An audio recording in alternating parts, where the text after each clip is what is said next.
Mario,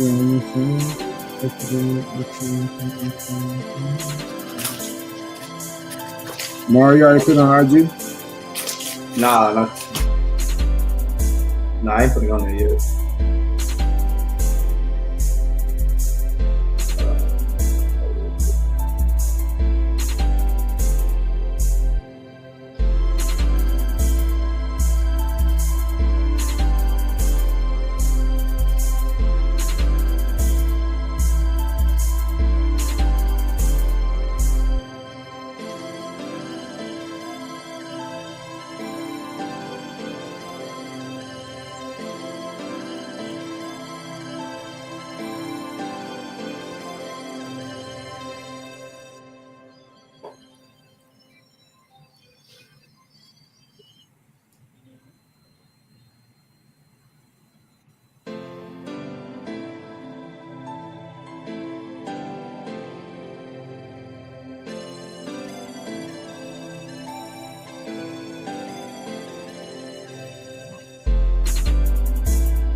Nah, this is good.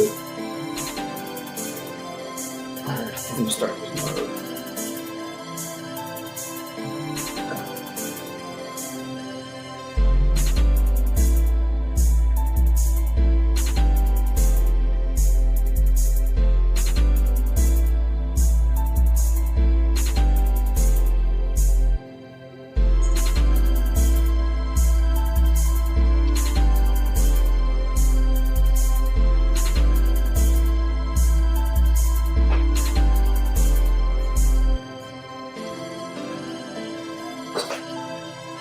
Are we good? All right, yo. Hey, man, say, man, welcome back to another live reaction with Check the Stats crew, man. I'm here. I'm your host, C. Cal. Here to the bottom of me, we got Sam, man, and here to the far bottom, Big Verse in the building, man. How y'all boys doing? I can't complain, man. Can't complain. Football is back, and we just not getting into the swing of things. Everything cool, man. Everything smooth. You know what I'm saying? A long day, but hey, I'm glad to be on this mode with y'all. So let's get into it. And without further ado, Sam, man, you can kick us off. All right. My boys, what is y'all reactions to that Packers versus Commanders game? What are y'all thoughts on that game? Big Verse, he got all the room to holler and gloat. Like, Verse, he called it. I'm not even going to sit here and sugarcoat it. He said that the Packers are going to be worse at first.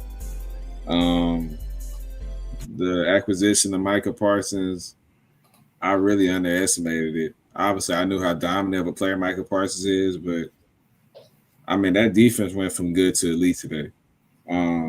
They've been really elite the past 2 days. I think the benefit they have is that they don't have to bring exotic blitzes. They really don't have to blitz in general. Their front four is get in there.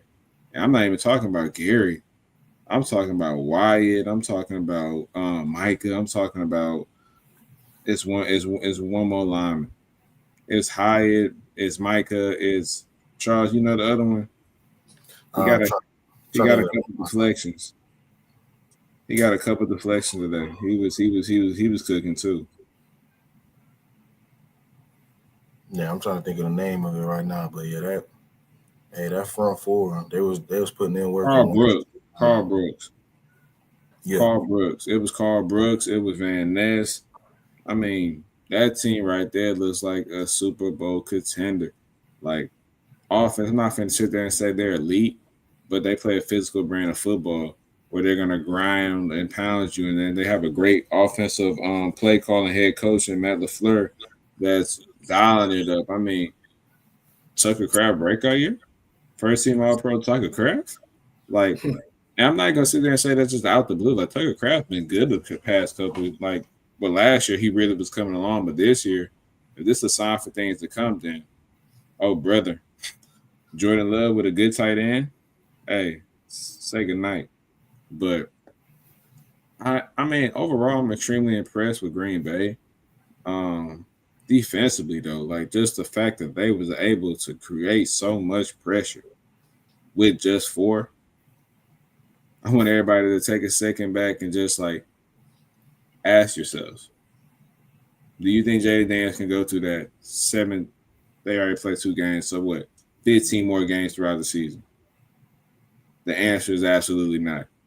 But you know who went through those type of experiences before? No other than CJ Stroud on a week-to-week basis.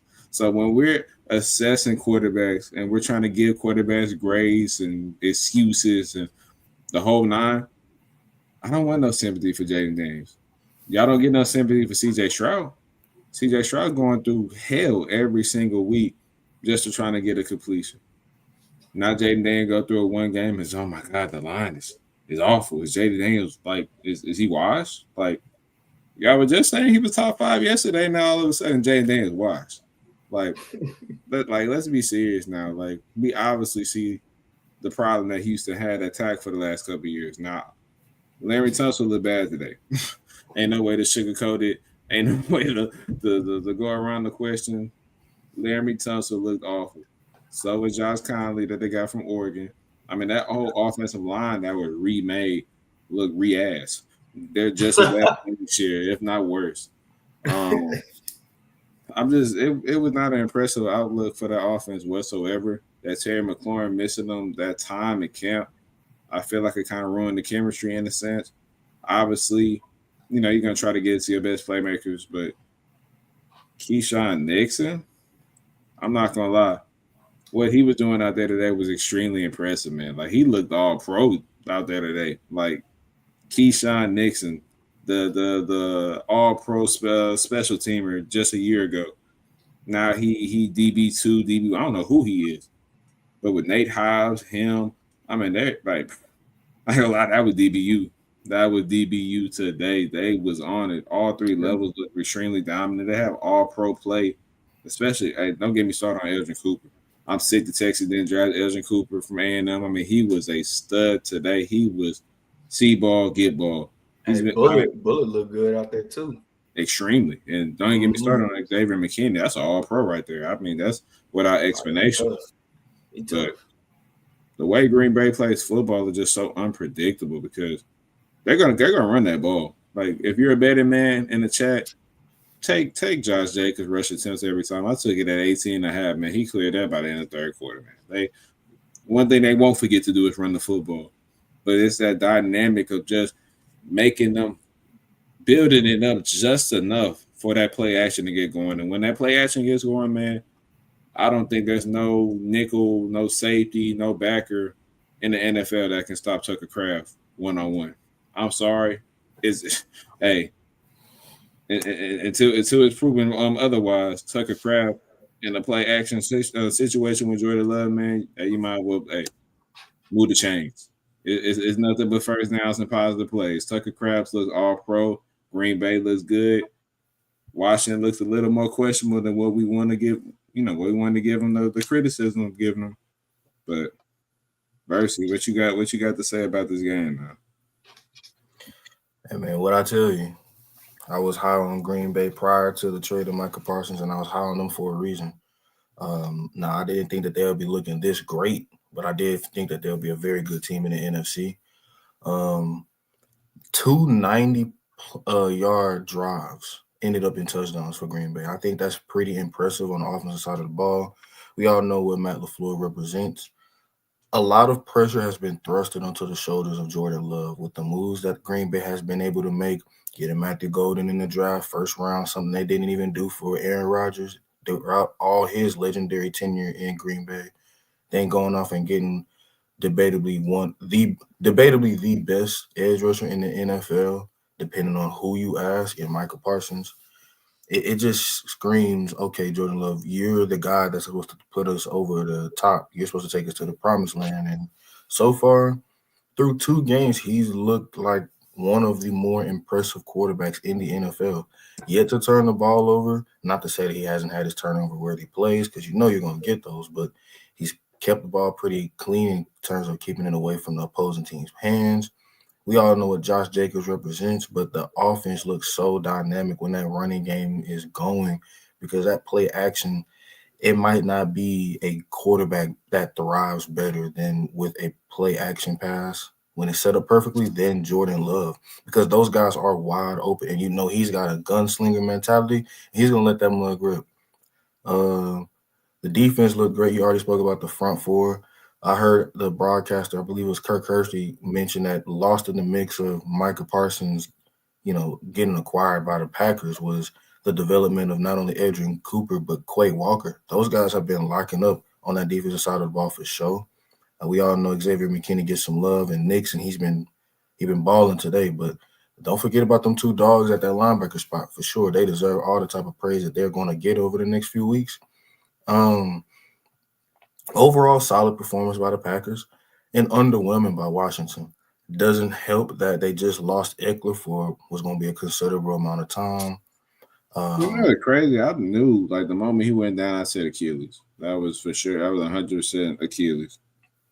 Yeah, it really does suck, because while you want to get some type of rhythm and something to feel good about heading back to Washington or heading back to your next game in the future for week 3, I mean, you don't want to ever put your guys in a position where you lose someone as valuable to a team as Eckler. And not to say he's the most valuable thing in the world, but Washington didn't necessarily have the greatest running game to start. And, missing Brian Robinson Jr. because you let him go, now you really don't have much other than relying on the legs of whatever remains of Austin Eckler and Jaden Daniels as far as his mobile ability as a dual threat quarterback. But we seen what that running game was able to do today, and it wasn't able to do anything. I mean, I'm looking at the stats right now. Let's see. These guys ended up in a position where they had, 51 rushing yards? 51 rushing yards on 19 attempts. That's less than 3 yards a carry. That's awful. And, you put a lot of pressure on Jaden Daniels, and he didn't look necessarily good. But when you don't have a running game, that makes everything the quarterback has to do very, very difficult. Cliff Kingsbury got to get back in his bag for sure.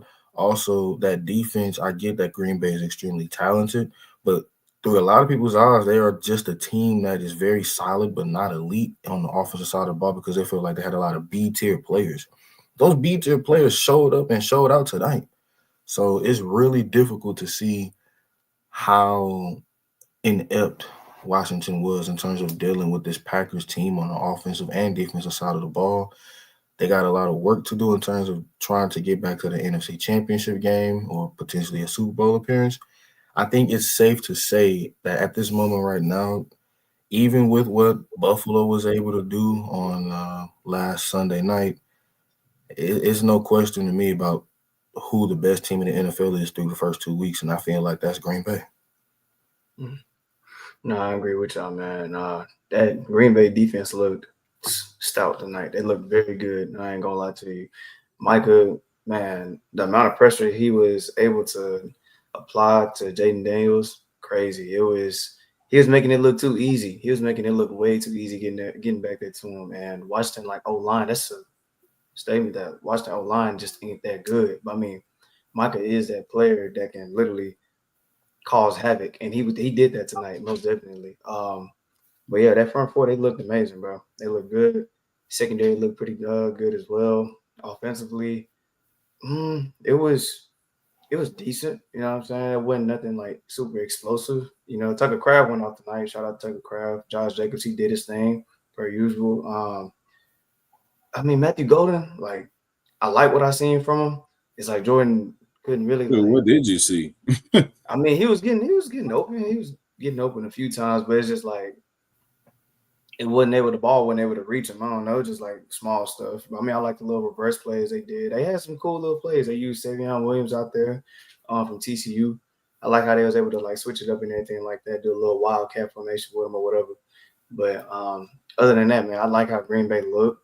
Jordan Love looked pretty solid. You know what I mean? It wasn't nothing spectacular. I give his performance I say like a B plus. You know what I mean? But to the Commanders, I mean, dang, I mean, defensively, I would have thought they would be, you know, a little bit better. They were okay. They were okay. But Marshawn with chop liver, man. oh my God, Lattimore, oh my God, they was picking on him, and he, if I'm not mistaken, Marshall Lattimore was one of them ones. But I mean, I know he dealt with a lot of injuries, but he always been like a solid cornerback. You know what I mean? He always been pretty good, at least in my eyes. But today, I'm just like, that's not him. You know what I'm saying? But like they picked on him. Why not? Why is not Marshawn? That's not him today. He was getting cooked. He was getting killed today. I don't think people know Marshawn hasn't been good in a minute. I ain't gonna hold you. Like since the ever Ravens since he left the who? Since he was with the Ravens. The Saints? The Saints, my bad. Ooh, yeah, I mixed up. I got him mixed up with somebody else. My bad, gang. But yeah, he ain't been good in a minute. Yeah, he ain't been. I mixed him up with somebody else. But yeah, nah, they was picking on him for Saturday night. What else can I say? And then also they were able to shut down Jaden Daniels. He couldn't utilize his legs like he did last year. He didn't have like those super explosive plays tonight like he did last year. I mean, Terry, he was all right out there, you know what I'm saying? I mean, I don't know, the offense was very stagnant in Washington. You know what I mean? It was very stagnant. I mean, a lot of third down, fourth down, we out. Like, that's all it was. A lot of punts, you know what I mean? But I ain't gonna lie, I like how Green Bay looked this year. You know what I'm saying? Good game from them tonight. Hey, I just want that criticism that CJ get. Now Jaden Daniels done put some horseradish out there. They give him his proper criticism. He didn't look good despite the O-line play. But now y'all see how important it is now. But before y'all weren't trying to hear that, right? It's the quarterback's fault if the offense isn't going. And hey, I wish I want to hear from Charles, and I want to hear your opinion on what do you think of Jaden Daniels' performance, and do you think that affects his quarterback ranking in your eyes after tonight? It wasn't good, obviously, but it doesn't necessarily affect his ranking only because of the fact of, like, to a lot of people's eyes, he's the media's new darling. So when you're talking about what quarterbacks you feel can take the next step in terms of hitting that elite status, a lot of people are going to have Jaden Daniels relatively high, and they're not going to eventually change their opinion after the first 2 weeks. Now, with CJ, the only bad thing about it is because people aren't as invested into looking at Texans ball and putting context in a lot of situations behind the offensive struggles that he's had over the past season and some change, then they're going to give him less grace because of the fact of, like, hey, CJ Stroud was in that position. He didn't score points, box score watchers, whatever the case may be. But for Jaden Daniels, he hasn't necessarily had that slump to a sophomore that a lot of people have had because it's relatively new. It's 2 games. And unless Washington falls off a cliff, which I don't think we expect from a team that just went to an NFC Championship game, then he's going to still be extremely high in a lot of people's eyes, despite a performance like this against a team that we now all consider to be elite. But can we go back to last year and kind of really nitpick in Jaden Daniels' performances, and we can say that he didn't really show up when the defenses were good. They lost his games. They lost to Philly, they lost to Pittsburgh, they lost to Baltimore, they lost to Tampa Bay. But even though I think towards the end of the season Tampa Bay defense wasn't the same, but if you really wanted to go in there and kind of nitpick at Jaden Daniels' good performances last year, I mean, hey, I don't know. I'm not sitting here saying he's bad, but the defensive the defense teams. I mean, the teams they lost to. Hey, dang, is he doing a 180 after considering him the next Lamar Jackson? Who, me?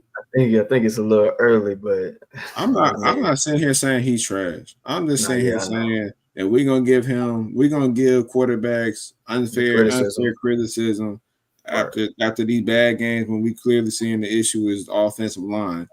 Yeah. Part of it was him too, but the offensive line was atrocious tonight. I ain't gonna lie, nobody could really get open either. I ain't gonna lie. Green Bay had them strapped. I'm not gonna lie to you. Green Bay Yeah, had 7 drop back in coverage. Green Bay had 4 people get rushing the passer. They didn't have to send extra blitzers, so there's really no lanes we really could throw into. Everything had to be checked down underneath. I think also too, I thought that Green Bay was in a position where they were going to blow that game when they couldn't score to end the first half, or they ended up letting Washington back in striking distance to get down by 7 or 10? I forgot which one it was.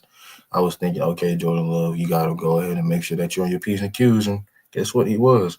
The offense for Green Bay wasn't necessarily dominant, but it did just enough to make sure that there was always a gap between how much the Commanders had to dig themselves up out of that hole that they put themselves in the first half. So kudos to the coaching staff. Kudos to Green Bay. They did their part.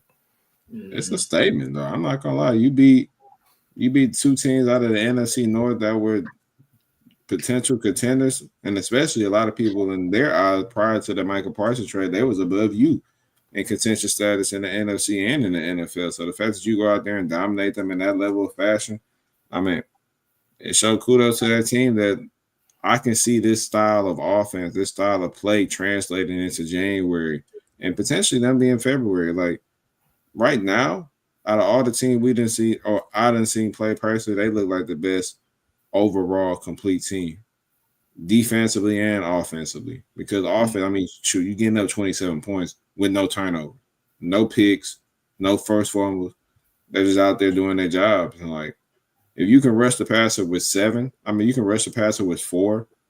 I mean, it's kind of going to be hard for quarterbacks to really get a good rhythm when you have 7 people looking at you. And they weren't manned up. They were zoned. So Jaden Daniels didn't have all that opportunity to scramble and be Houdini. It's like, no, like we have you contained. Well. Yeah, they had him contained. It was a very good plan tonight. If I'm a Matthew Golden fantasy owner, if I'm hey, I promise you, bro, this is the last time I'm betting on the Green Bay Packers receiver core. I'm sorry. I can't do it no more, bro. I can never win money, bro. Like Jaden Reed, prime example. I need him for 38.5 yards. That touchdown that he caught before he got injured, I think it was about 39. Call came back, so Green Bay came block. So it was a holding penalty, and then he was out the rest of the game. So that bet was poo. Matthew Golden for 25.5, he got a 0 burger. Like first round draft pick. This the first receiver that they took in the draft in over 20 years, and 0 reception. I know you got Tucker Crab going, I know the run game going, but I mean, Jesus, like at some point, is Green Bay going to ever? I mean, maybe Golden isn't ready right now. Maybe he's not. But I'm like, bro, if you draft a receiver all the way up in the first round and you normally don't do that, wouldn't you think they would make a concerted effort to get him more involved into the game? I think they tried to. I feel like, they probably, you would expect that too, but doesn't that kind of like contribute to the strength of the Green Bay Packers? Like we look at them as, or prior to the start of the season, a lot of people looked at them as this team that had a lot of good pieces, but not great pieces. But it's like a basketball team. You got 5 starters on the floor where everyone has a specific role that they got to fill, but they're all capable of scoring in double figures. Well, one person can go off one night, and then the next night that they play somebody could be someone completely different. Then it could be, someone that you never even expect to come in. Like, they have so many weapons on that offensive side of the ball. Like, this week it might be Dontavion Wicks. Next week it might be Tucker Kraft. Then the week you don't bet on Matthew Golden, he might go off for $120. Like, and then we all know what Josh Jacobs represents. So it's literally just pick your poison, not because of how dangerous they all are individually on their own, how dangerous they are as a collective. They don't have to be the flashiest group of names in the world, but they are a group of names that you have to respect on that football field. I mean, but a question that I would have for that is, what if you go into those tough situations and crucial games down the end of the year or not the playoffs, and you don't definitively have that number one go-to option because you've been sharing the wealth with everybody? You could say also that, hey, the fact that I kept everybody involved, they should be expecting it in any moment. But as we know, NFL teams, the most successful ones, that doesn't work like that. Everybody has that number one option. That's like, when all else fails, I'm going to you. Jordan Love, you can have games where Dante Wicks would be cooking for weeks on weeks on weeks, and then he gets to the big game, and all of a sudden, where Dante Wicks? Where Dontavious Wicks? Romeo Dobbs. Where Romeo Dobbs at? Why Romeo Dobbs ain't getting the ball? But he was just getting it a couple weeks ago, and now all of a sudden he a ghost. Like, I feel like just having that go-to option is important. I mean, obviously that's the main reason why they drafted Matthew Golden, because clearly they wasn't high on that receiver room before, because pretty much the receiver room is the exact same, but just add Matthew Golden and put Christian Watson on the bench for the time being as he recovering from his injury. I think to answer your question, they do have a number one go-to guy on their team. He just doesn't happen to play receiver. He plays running back. Not every team in the NFL has a Josh Jacobs level threat in the backfield.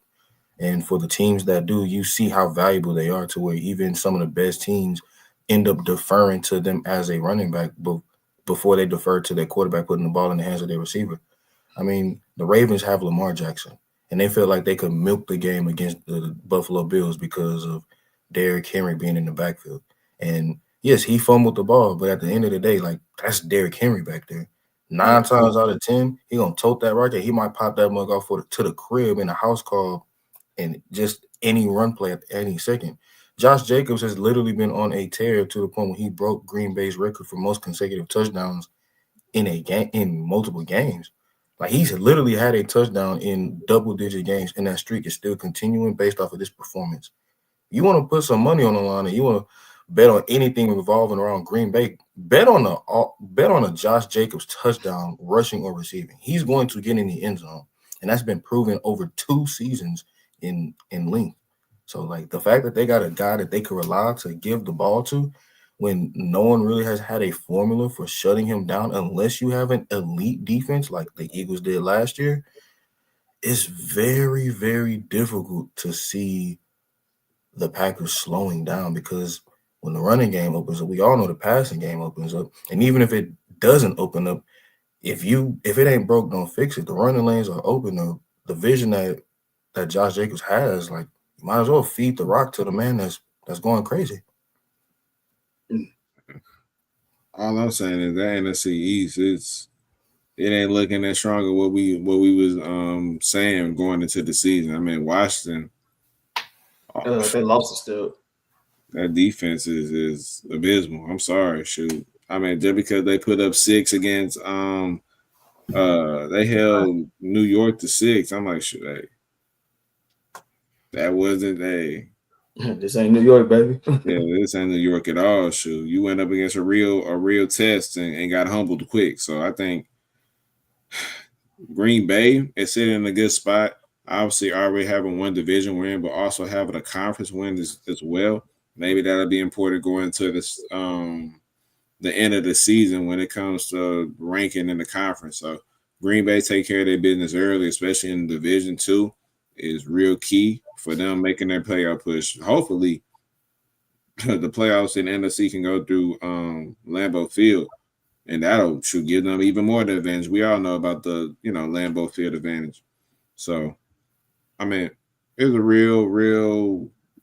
really impressive, unexpected performance, at least out of my eyes. Charles, you seen something that I didn't. I don't know if you best sees with Jordan Love, or you got the inside scoop with some Packer feeds, but the say that you called them out when everybody called you crazy, and now they looking like the best team in the league, man. I can give you kudos, and I can stand down when I'm wrong. And 2 weeks is a little early, but if we're going in trajectory and trends, Green Bay looks like the best team in the NFL until further notice. Yeah. And to be fair, I mean, that could change. The list is fluid no matter what. I feel like Stephen A. Smith saying that. But, I mean, we might find a team that might look better based off of what they do in probably even week 2. Maybe next week we'll find someone doing better than Green Bay. But I want to try to shift focus to the Commanders a little bit. I think they're a good team, and I think they're fine in the long run. But it's because they do have a division win on their own right. When you beat up the Giants, that ain't saying much, but a division win's a division win. It's kind of hard to project what type of team this will be if they could be on the level of a Philly team, and that's with Philly looking as bad as they did against the Cowboys. Not saying they look bad, but they just didn't look like the unbeatable juggernaut that they were last season. And the Commanders, it seems like they got a lot of catching up to do because while their offense is dynamic, it didn't look like it tonight. And we never really thought that their defense was good to begin with, if we're being completely honest. 100%. Sam, man, you got anything? So far, yeah, I agree. I feel like most definitely Green Bay looks like the best in their division. I don't know, man. They in the business, man. I don't know. It's like that Micah trade just made them like skyrocket. You know what I mean? And they just look good, man. They look ecstatic. So I got to get Charles. I got to give you props too, bro, because I really wasn't like a huge believer in Green Bay, bro. So I'm gonna give you your props on that one, most definitely. They look like the best team in that division. Yeah. I will say that is contingent on Jordan Love continuing to play MVP level ball. That is true. We know how he can get. That boy be inconsistent at times. So then too, I kind of want to like give like the Commanders a little bit of like leeway because, like we said, if we saying that Green Bay the best in that division, you know what I mean, it's gonna be a little bit of struggle. You know what I mean, but I don't want to give Washington a little leeway. I feel like it could probably be like the second best team or whatever. But you know what I mean. Who knows, man? I gotta see how they pan out to be. I don't want to just like give up completely on Washington. You know what I mean? So, yeah. Quick question for both of y'all: if Philly loses to Kansas City and Washington and the Eagles are both 1-1, who are you more confident in terms of taking the division between those two teams? Oh, Philly easy. I mean, Philly for Philly's sure. line play is, obviously the best in the league, but their defense, I swear, didn't they just sign Darius Smith? Mm-hmm. Yeah. They're going to be perfectly fine. Like, I think they both look a little shaky, but at the end of the day, I trust Saquon. I trust that O-line. I trust what I've already seen before. Besides, I'm not gonna lie, I forgot what I was gonna say. I ain't gonna hold you. I'm not even gonna hold you, bro. I forgot what I was gonna say. You just had that blank moment when you going, you flowing, and it's just like, oh. Yeah, something else to say, but I can't remember that moment. Nah, yeah, I ain't gonna lie. But nah, for sure. But Washington, hopefully their defense comes to play next week. Hopefully this isn't a sign for things to come, especially all them names, all that money, Frankie Louvu, Marshawn Lattimore, Payne, Allen. The list goes on and on with the level of players that Washington has on defense, Bobby Wagner. There's no reason for them to be they should have been a little better out there tonight. I'm not going to sit there and sugarcoat it. I thought Washington would have at least been a little more balanced on both sides of the ball. Clearly, I'm wrong. Clearly, Dan Quinn isn't getting to half of the Cowboys that he done brought over there. Because as you seen Dorrance Armstrong, as you seen they got Kinlaw. Kinlaw was in Dallas, right, y'all? Javon Kinlaw, yeah. That's an Ed Cowboy team right there. Yeah, Washington got a lot of pieces to pick up.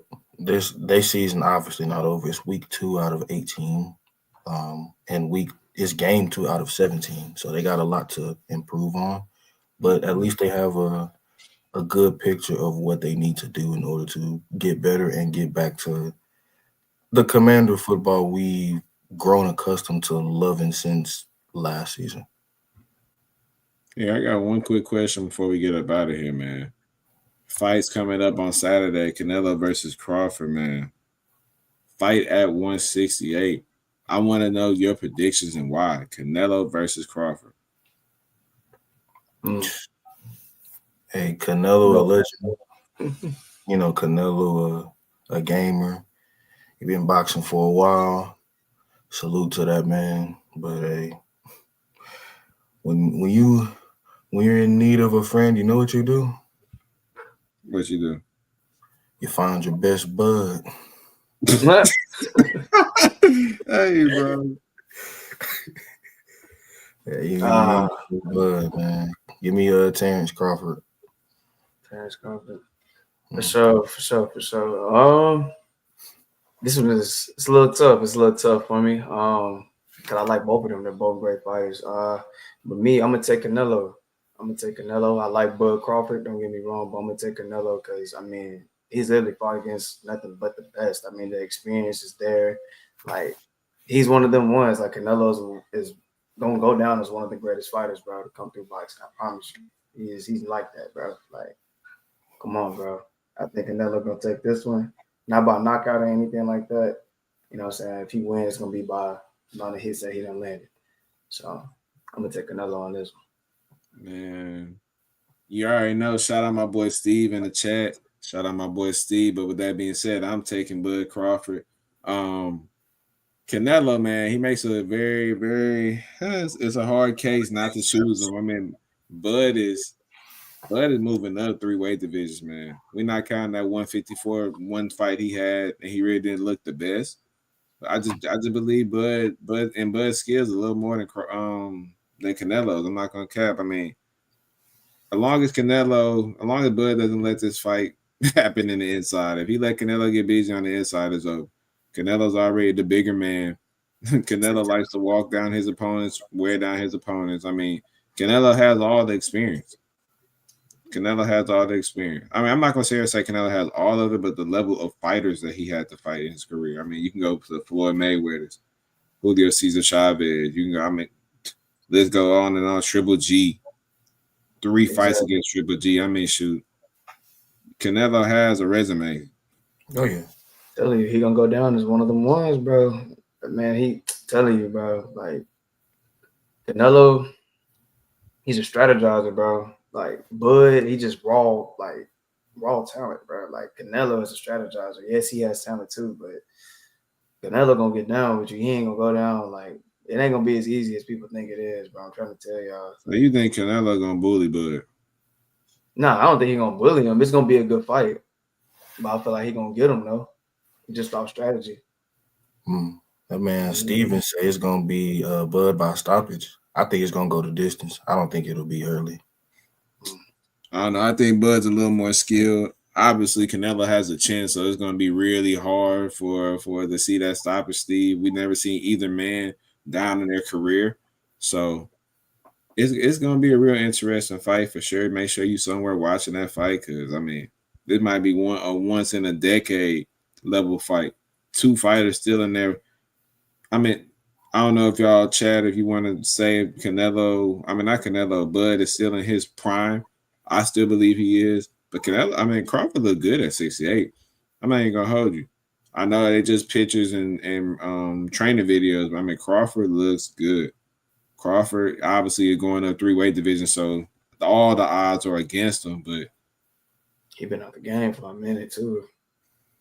I mean, but still though, like at the end of the day, you fighting. He been fighting his whole life. This ain't nothing for him. I don't know. Pound for pound. I feel like if Bud wins, though, like they're gonna obviously run it back. But if I'm him, I'm like, hey, I can go out on top right now. I'm not gonna hold you. I can go out on top right now. I don't gotta fight nobody else. I'm already 37 years old. Hey, I mean, but the money's so good in boxing. I know Terrence Crawford not gonna pass up on all these paydays. I mean, shoot. Let Canelo lose them belts. I promise you, it's a trilogy happening. It's gonna be at least a trilogy, man. And then keep in mind too, you know the money good when you know Floyd Mayweather coming out of retirement again. yeah. And guess who he fighting? Mari boy likes to bite ears. Iron Mike. I don't even understand. Like, they just gonna get paid. Hell, they just doing that for the money. They're not gonna actually like throw down like how Bud and Canelo fit to. That's just for like entertainment. Like two big names, kind of like how they did with Mike and Jake, like Jake Paul, right? I mean, at the end of the day, you gonna watch it. Oh, yeah. I watched it, but it was pointless. That was a It don't matter about pointing. They businessmen. Shoot, they can get you in front of a television to watch them do anything as long as they got some type of water to their name. like, do we really expect Mike Tyson to really be able to compete with Floyd Mayweather at this age? No, Shoot, no, absolutely not. He After can get up- he you see can- what Mike Tyson looked like against Jake Paul, you should never want to watch Mike Tyson fight anything televised ever again if it's not a replay. Like Mike Tyson looked that bad. But at the end of the day, money talks. Mike Tyson gonna get out there. He gonna fake like he in camp. He gonna they gonna probably fight an 8-round fight. They not gonna knock each other out. They gonna get a little hits in here and there. Mike Tyson gonna be winded. Floyd Mayweather gonna look dumb, and he gonna get his bag. Everybody gonna sit there and watch. Like, we're not trying to sit there and watch that crap. I'm sorry. But unfortunately, we are, because we're human, and we would have nothing to do on those days. So we're gonna be in front of that television to watch that crap. Man, I just hate the fact that they got that mug on Netflix again, because you know that mug gonna crash. But chill. Canelo and Crawford is on Netflix, and I don't need. I'm gonna be highly upset if the subscription that I paid for Netflix is lagging on this blockbuster fight, once in a generation fight. I need to see that Canelo Crawford with no lags. I'm not watching this on Streamies. I'm not watching this on PPV land. Both streams. Turkey After She promised me good connection. Hey, Turkey After She said no more PPV. I believe you, Turkey. I believe you, Turkey. I'm gonna need y'all boys to get into that UFC, man. That's really where it's at. Absolutely not. You tripping. You tripping. You don't rock with UFC at all. That's crazy. Dude, I went to the bar for the main event of I forgot who it was. His name started with a G. He wore like goggles, or glasses. He was just. It was like the last big fight that happened in UFC. Mara, I'm surprised you don't know. Somebody in the chat, if you keep up with UFC, please tell me. Talking about Islam Makhachev. It was a new dude. A new dude came through and creamed him. Nah. I didn't watch that fight. I probably didn't know who he was. I'm finna look it up like right when now. the big dogs fight, like when Islam Makhachev and like Max Holloway, all them boys, like they fight. Like it was. His name was No, it wasn't O'Malley. It wasn't Oliveira, was it? It was Oliveira. It was Oliveira. Oliveira is like that. That's one of the best fighters. It was Oliveira versus some new dude. Torpia? Torpia. It was him. Ilya. Oh, I ain't gonna lie, yeah. He killed bro. He got cooked in the first round. Like, went to sleep. I said, no, I seen. I said I waited all this time for that. I'll tell you this. That's what UFC is like. There's always gonna be a newcomer on the scene that's like that. Boxing don't got that. Boxing don't got that no more. And I love boxing, but UFC there's always gonna be somebody that come out of nowhere. That's how it was with Israel Adesanya. That's how it was with like Max Holloway and them. Like it's always somebody new that come on the scene that's like that and will knock out like your hero. Like when you got people telling you that Israel got to put it up, that's saying. And Israel Adesanya was one of them ones. If y'all watch the UFC, bro, like, man, I'm telling you, it's somebody new that come through the UFC every year from like across the world. Like, I don't know, they different, bro. Like, them fighters gonna keep you on your toes. Man, boxing what pays, man. Boxing is what people want to see. It's too many good boxers. Like David Benavidez, Isaac Pitbull Cruz, Shakur Stevenson, Gervonta Davis, Devin Haney. My bad. Why did I say that? He lost me at Devin. Devin Haney, he's a good fighter. I'm not gonna say he's not, but I mean, if I had to rank all the good fighters, he had the. Did he just say Ryan Garcia? He just got knocked out by Rolly. Let's be serious, Oh, man. oh my Let's be God. Never serious. mind. Let's be serious. Now, That's don't like, retract your statement, man. Stand on business. exactly. I'm talking about the one before he got knocked out. Let me rephrase. I Man, I forgot better he make just sure got y'all knocked out. tapped into November, man. November gonna have that card. Devin Haney fighting Norman. Who else to fight on that card? Bam, my boy Steve. Shout out that 210. San Antonio in the building. He fighting on that card. David Benavidez. I mean, hey, I'm telling y'all, man, boxing where is that? Boxing is where is that? Hey, y'all are crazy. Y'all not tapped in. Now, At this time, if you take the money aside and make all the fighting equal, would you be a boxer or a UFC fighter? a boxer for sure. What? So you scared of that octagon? I ain't I'm gonna not gonna lie. say scared, but like who? I mean, Steve and anybody else in the chat. Would you, if you had the choice to be one or the other, UFC or a boxer? Like, I promise you, I'm boxing 10 times out of 10. I don't want to. I don't want to kick. I'm I sorry. like UFC just from a martial arts standpoint. Like be able to use every, you know what I'm saying, use your hands, use your elbows. Like that's live to me. Like I ain't gonna lie. Like it's pretty dope. It's different forms of martial arts too. So that's why I Hey, like it. hey, Steve, the art of boxing is second to none, but at the same time, when you got to worry about every part of your body being in harm's way, that's a different Well, level of training that you got to be ready for. well, You could get Taekwondo, knocked off without BJJ. throwing a punch, without throwing a Well, kick. it's so many forms like martial art forms, bro. Like it's so many styles. Let me say that. It's so many styles. It's crazy. Like Man, can teach y'all you how to crazy. wrestle too. Yeah. I promise you, if I see 5 minutes, 5 seconds of that crap, I'm like, all right, bro. Like, why is he trying to grab him by the ankles? Like, that's stuff Because you ain't protecting them.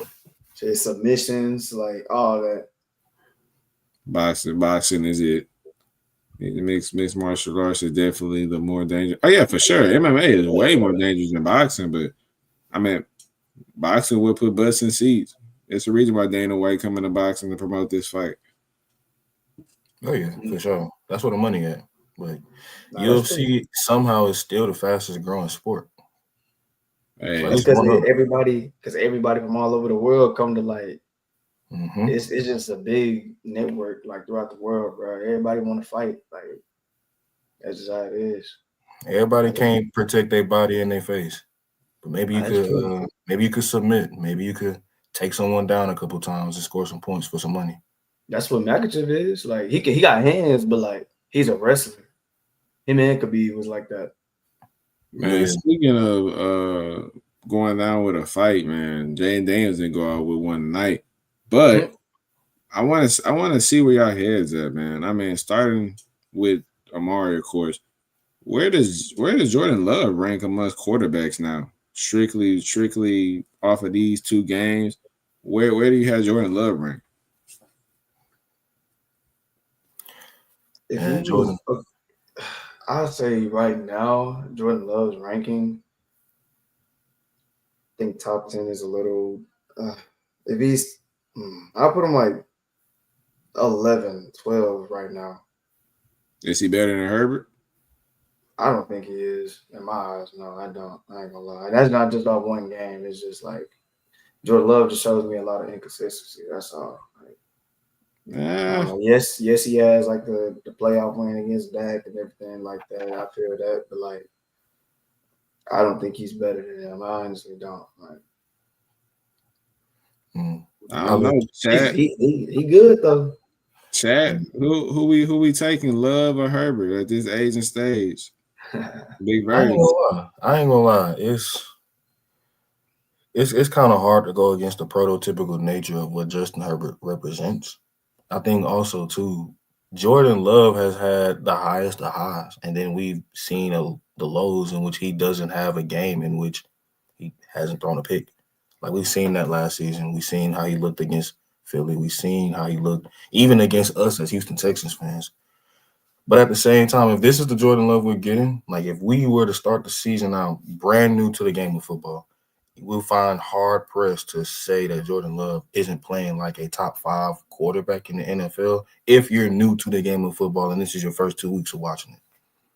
Yeah, I mean Jordan Love, like I don't know that would be a really good debate, but I would agree with Steve there, man. I would think Jordan Love would be the answer, just off the fact of like, hey, like Herbert may be the more talented quarterback, but I mean, you know, the quarterback position takes a little more than just talent. Quarterback position takes that IQ. Quarterback position, oh man. Okay. You have to start and drive for even longer. Oh yeah. Sam, wins is a play. That's a team thing, bro. Like that's a team thing, bro. That is. It is a team. The 4 interception was a Herbert thing. I don't know, but hey, I mean, Sandman, when your receivers got bricks for hands, I mean, what can we really do? What about that crossbody to Kamara? I mean, that's okay. I'm talking about the outside of those two, the one to Sting. Well, actually, the one to Sting. I mean, which one he threw to? That was just he. Like, I'm trying to think how that play played out. Like the one with Sting, that was just a good play. I mean, that's an all-pro corner. But we talking like the one to what you call it that was going to QJ. That was just like him trying to make something out of nothing. I mean, I feel that. 100%. QB has the power of the game. I mean, man, Steve, how can you control the game though when you got edge rush? You got Danielle Hunter, you got Will Anderson, and who else on y'all line? You got all these. You got this elite D line in your face whole game. You can't like follow through the throw. Like, but we criticize CJ week in and week out with. I haven't criticized CJ at all. Hey, Steven, I'm with you. He did melt down against the Jags, and people forget. He didn't melt down against the Jags. 27-0 lead. He did his job. That was defense. Defense let them come back. We had a mid defense. Bro, no. Which is crazy because yes, it was. No, yes, 27-0. You up 27-0 and you lose that game. There's no way the offense. If you score 27 in the first half, what is your expectation of saying? Okay, to win the game for sure. He did his part. They tried to kill the game by running the ball. Austin Ekeler is not a fucking. Let me chill. He's not a runner. That dude is a receiving back. Like you can't kill the game like that. You can't kill the game letting him just like run the ball. He's not no. But that's the same play caller though that called the plays when to get them up 27-0. And all of a sudden the play caller trying to sabotage the game or play it safe. Like at the end of the day, the play caller can call whatever play they want to. The players got to go out there and execute. I mean, we're talking about Brandon Staley here. Okay, Brandon Staley led y'all to the playoffs to a 27-0 lead before the collapse. Led that team to the playoffs. Game. You can't pick and choose who you want to say who get the credit for quarters. I agree. I'm not saying y'all are wrong. I'm just saying like context, bro. Context. But I mean, hey. I think it's kind of crazy. Everybody context is different. I think it's kind of crazy because, like, on one hand, I understand what you're saying. Like, when you have a 27-0 lead, you expect the defense to withstand that, anything that the offense throws at you. But at the same time, the quarterback, it ain't all on him, but a good chunk of it is on him to kind of strike that balance of keeping that foot on the gas along with allowing that running game to develop. And when that running game isn't developing, at the end of the day, when they getting close, when the rubber needs to meet the road, that is the play caller, but it's also the execution. I could call the greatest play in the world, and if you don't get the ball out on time, it is what it is. I mean, that's on Ekeler. How is that on? What they trying to? Because you looking at it from the standpoint of like, because I heard you mention like, what am I supposed to do when you got people, edge rushing and all these different exotic things happening in front of you? Well, that's pre-snap. That's mental. That's you making the adjustments at the line of scrimmage before the snap of the ball. That ain't post-snap. That's pre-snap. If your line of scrimmage, if your O-line is mid-tier going against an elite D-line, talking about y'all, what we really expect? What do we expect against an elite defense? I mean, y'all ended up holding us to like only one or two defense was elite last year for sure. Yeah, the defense. I knew we was gonna do that, but like after a while, defense get tired. Offense, they couldn't solve nothing. We only had one guy. Defense does get tired, but the game was one possession for 4 quarters until the game burst wide open. It was a defensive game until like the second half. I think my thing with that is when you lead your team into striking distance to really take advantage of the game, like you can't leave and expect to win a game when you only have 6 points at the end of the third quarter. Like you have to score more than field goals. And granted, that sounds like irony because like that's what the Texans been doing for the past few games now. But I mean, hey, it is what it is. I got to call a spade a spade. Thank you. But I think that's a play calling thing. When you give your QB control of the offense and you believe in him, then you can make stuff happen. That's So you don't think Harbaugh gave Herbert 100% control of the offense for that? Not last year, no. What? This year, okay, like that. I ain't gonna lie. I know it's one game, but that game against the Chiefs, like he gave him control. You could tell he was in control of that offense. Last year, everything was play call. They probably told him to like throw that ball to QJ or something. I don't know. Like I'm trying to tell y'all, like it's a difference. Like I know how it look when a QB is in control of the game or they're controlling their offense. That Chiefs game, Herb was controlling that offense. I'm trying to tell y'all. That Houston game and that Jazz game, he was not in control of the game. He wasn't. That just sounds like a bunch of excuses to me. I ain't gonna lie. Well, we can make excuses with CJ too. If we go that route. The only flag that I don't have context. Like you have no context with anything with Herbert. It seems just really biased in a sense. Biased. He's like, the quarterback. I mean, but I'm saying everything that you're saying. When it go bad, it's play calling, but when it go good, it's Herbert. It ain't never when it goes good. No, that's not true. Because when he played, I tell you, he played bad against Houston. No, but you just said he wasn't in control. I'm like, he's the quarterback. He wasn't in control, and he didn't play good against them. Like, what are we talking about? I mean, but shoot, that don't mean he's not in control just because he didn't play good. That's what I'm saying. I'm saying it can't be when it go bad, it's the play caller, but when it go good, it's Herbert. That man said he was in control of the terrible decisions he made last game. 100%. It's a new year. Why we ain't gotta live in the past? You feel me? I mean, the past helps shape our future. So I mean, hey, it is. Hey, let's move on. Let's move up. You know what I'm saying? Hey, I know it was a bad game. I already know that. Nah, Herbert is for sure looking good this year so far. Hopefully, he can keep it up. It's just one game. I'm keeping same thing with Jordan Love, same thing with Jayden Daniels. Everybody doesn't play. It's just one game. I think for every quarterback in the NFL, we got to give it at least a month before we come to any solidified decisions. A month's worth of football play before we like jump the gun on anything. But based off of first impressions, man, Herbert looks good. Love looks good. There's a lot of QBs that look good. So I mean, but do you think that has anything?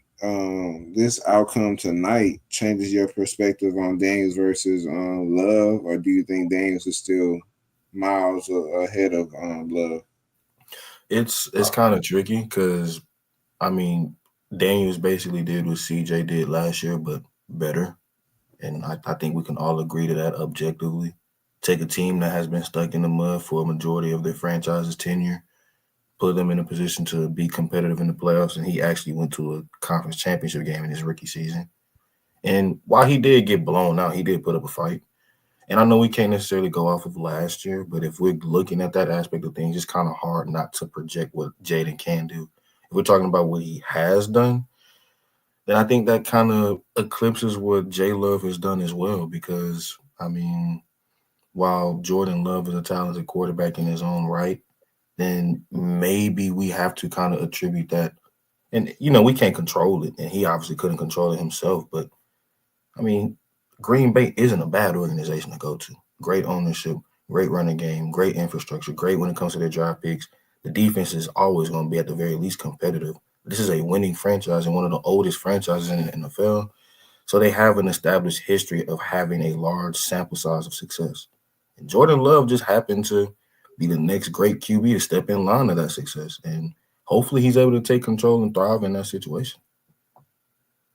Hey, I ain't got no argument with me there. I would probably still say Daniels, but obviously I want to give it a couple more weeks to see how everything plays out. But, I mean, so far, Jordan Love, so good. No turnovers. You taking out.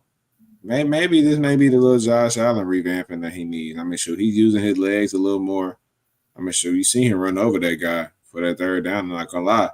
Shout out J Love for that parlay cash. I appreciate you for the longest rush of 4.5, brother. Keep it up. Towards ACL. Good job, brother. But with that being said, man, that's the conclusion of this live reaction of the Packers versus Commanders, Canelo versus Crawford, man. We'll probably make another live pretty soon, giving our predictions and our breakdown of the Canelo fight, man. I know that's going to be a hot topic. We're going to supply the demand, Big Steve. If you ever available, we're gonna talk after the pod. But Verse, Sandman, nice doing business with you, of course, man. Verse, you got any words for the folks before we get up out of here? Appreciate everybody who came by, gave us a view, gave us a listen. For sure, we appreciate y'all. All the subscriptions, man. Y'all been going crazy over the last week of us going live in general, man. We appreciate y'all more than y'all ever know, man. We just continually trying to get better. We trying to supply the demand, man. Whatever the hottest topics, man, please send them to our DMs, emails, even us at our personal ads. I promise you, we'll respond and we'll talk about what you want to talk about. But with that being said, Big Verse, do you have anything you want to say before we get up out of here? Hey, shout out to everyone that wanted to view. It means the world to us, more than you ever know. Just young black men trying to get it. Shout out to Steve, Gangers. I'm tapped in. And hey, I was right. Green Bay looks like an amazing team. I just didn't think that they looked like the best team. Maybe I should get my blood checked, my ancestral DNA. Maybe I'm something related to an ancient astronomer or something like that. Someone that's very wise, thinking like Nostradamus or something like that. But hey, I ain't here to toot my own horn. At the end of the day, I'm just here to spit facts. And if you ever need them facts, check them stats. Hey,